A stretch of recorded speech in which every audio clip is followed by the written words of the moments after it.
장릉 일대 대부 출신의 상반금이라는 사람이 있었는데, 그는 젊었을 때 유분어 간통을 한 죄로 지자형을 당해서 그 자국이 아직도 얼굴에 남아 있었다고 합니다. 이 지자형이라는 게,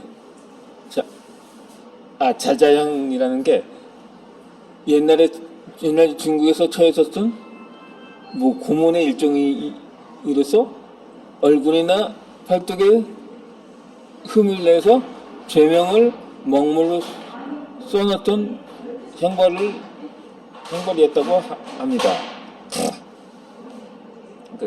이 같은 악죄는 원래 중국에 처음에 마땅했지만 그는 관부의 정조에게 엄청난 뇌물을 먹어 면직을 당하기는커녕 오히려 나중에 수위로 임명되기까지 했던 것입니다.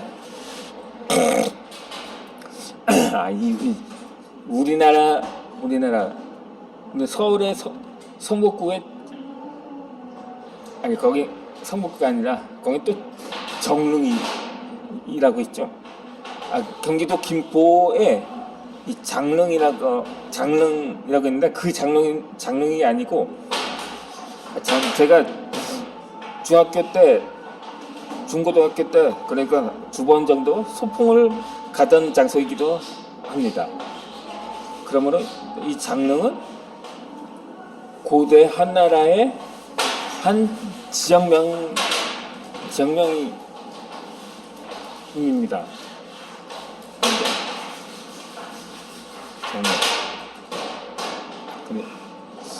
장릉 이야기가 나와서 그런지 그 릉이 무덤, 주로 우리나라에선 무덤이라고 하거든요.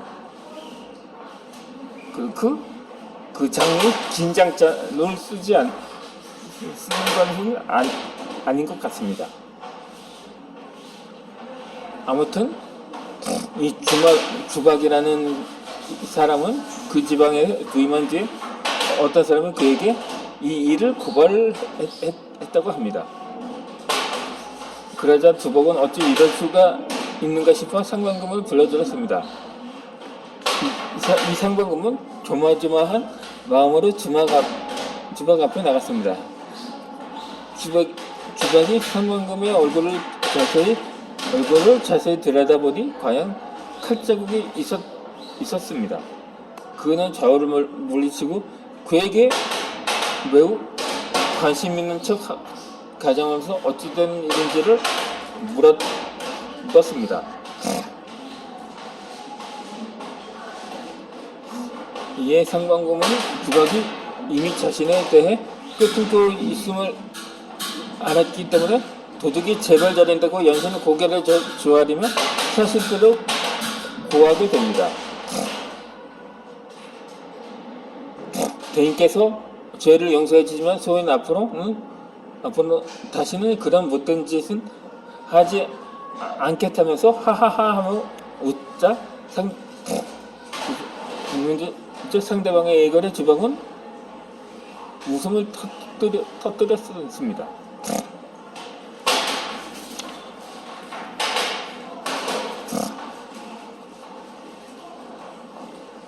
그리고는 자네가 한 번쯤 저지를 수 있는 실수였구먼. 내가 만일 자네 부끄러운 각오를 씻을 수 있도록 공헌할 기회를 준다면 나를 위해 최선을 다하겠는가? 라고 말입니다. 그러고 보니까 옛날 중국에서 이 문화대혁명으로 현재 중국의 국가주석이죠. 시진핑의 선친이 결국 숙청되었는데, 그리고 시진핑도 젊었을 때 해보지 않았던 일을 하면서 살면서 그래서 모택동에 대해 무용처털이 박혔을 텐데, 오히려 저 전반대로 지금 거의 모택동 사상처럼 행하라고 하고 있는 걸 보면 아마 이 주박과 상반금의 상황을 좀 빗대는 것 같은 라고 판단이 드는 상황이기도 합니다.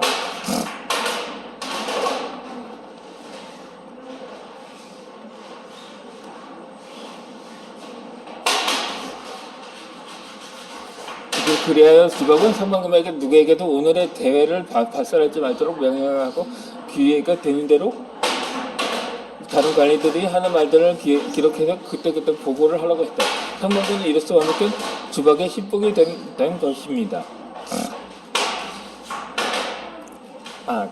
그러면 마치 시진핑이 모택동의 신복인 것처럼 행동을 하고 있는 거나 같은 맥락인 거죠. 아무튼 간에 주박의 관대한 용서와 중용을 겪은 후로 상반금은 주박의 크나큰 은덕을 늘 마음속에 새기며 목숨을 바칠 각오로 일을 했던 것입니다. 그래야 얼마 되지 않아 절도나 강간 등의 범죄를 저지른 범인들을 많이 잡아들었고 그 공에 힘입어 지역의 치안이 크게 강화될 수 있었던 것입니다. 주박은 그를 연수현의 현령으로 승진시켜 주었습니다. 물론 이 연수현이라는 게 오늘날의 인천에 있는 연수동을 가리키는 것은 아닙니다.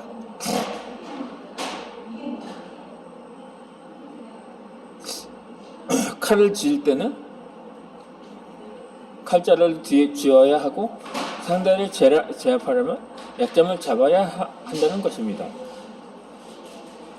지혜로운 사람은 상대에게서 약점을 발견하면 쉽게 지나치지 않고 그 점을 이용해 그가 나에게 이끌려오도록 만듭니다.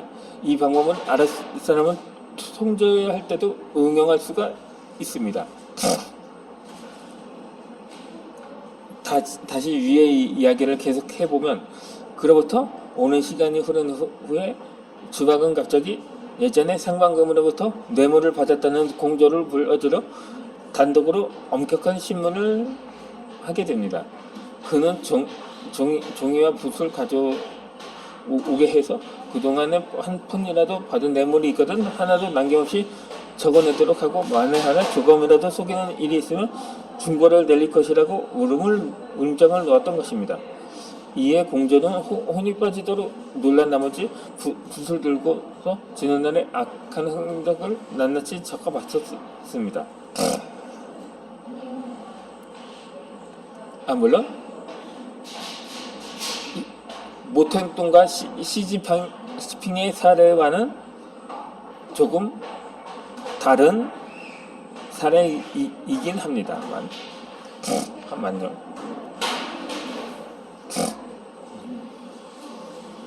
주박은 오래전에 이미 공조가 뇌물을 받는 등 악행은 일삼은 사실을 상반금으로부터 들어 알고 있었기에 공조가 적은 기록을 보고 자신이 알던 바와 큰 차이가 없다고 생각하여 그에게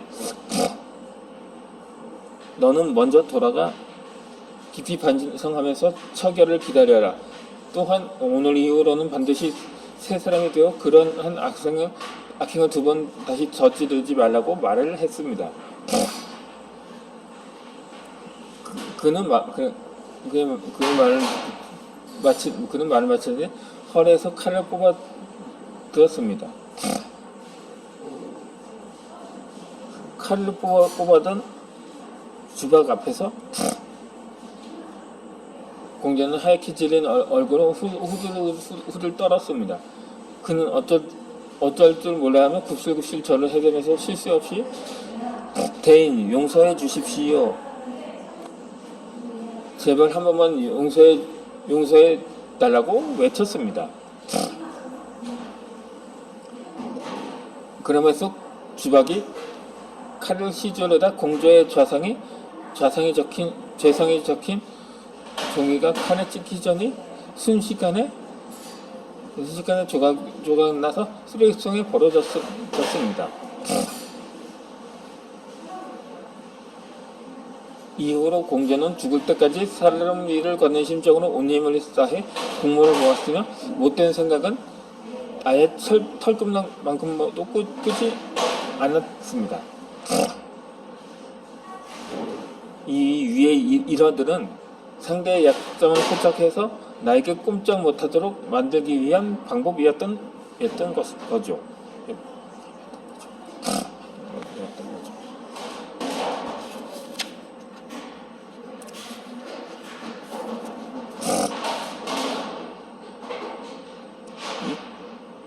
그렇기에 상대방의 이익을 전면에 내세우는 방법도 필요합니다. 이 자신이 이익을 얻고도 오히려 상대를 위한 이런 것처럼 생생내는 것이야말로 고단수의 처세술입니다. 상대방의 이익은 눈앞에 내세우고 자신의 실속은 보이지 않게 챙겨서 자신이 목격한 말을 이거를 일치하는 것은 물론 상대의 인신까지 얻는 것이 바로 이번 전략의 진수인 것입니다.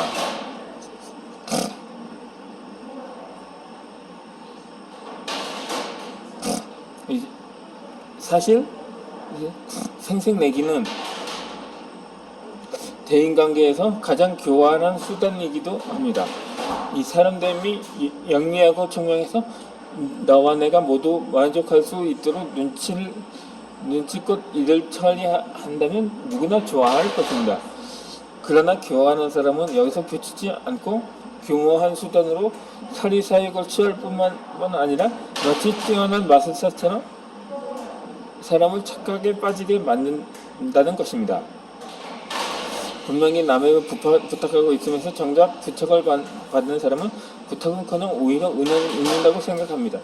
본래 아무런 공적도 세우지 않고서 교묘하게 남의 공적을 가르쳐서 상을 바라면서 의수되는 사람들도 찾아볼 수가 있습니다. 흔하게.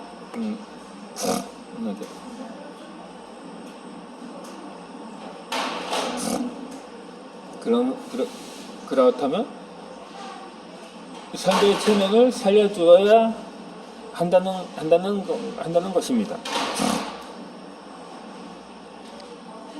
이 몇 해 전에 제너럴 일렉트릭사는 신중한 처리가 요구되는 문제에 봉착을 했습니다.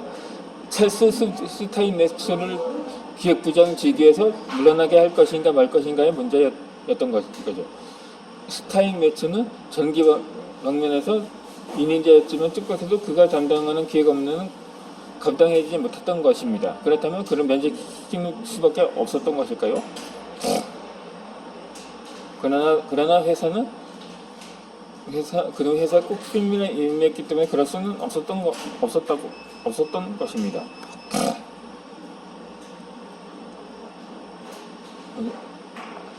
게다가 그는 매우 예민하고 흥분을 잘하는 사람이었기 때문에 결국 회사는 그에게 제너럴 일렉트릭사 고문 엔지니어라는 직함을 부여했습니다.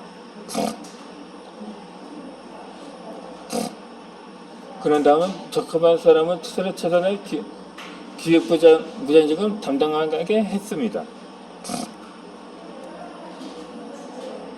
스테이매치의 업무는 이전과 달라진 것이 없었고 단지 직함만 바뀌었을 뿐입니다.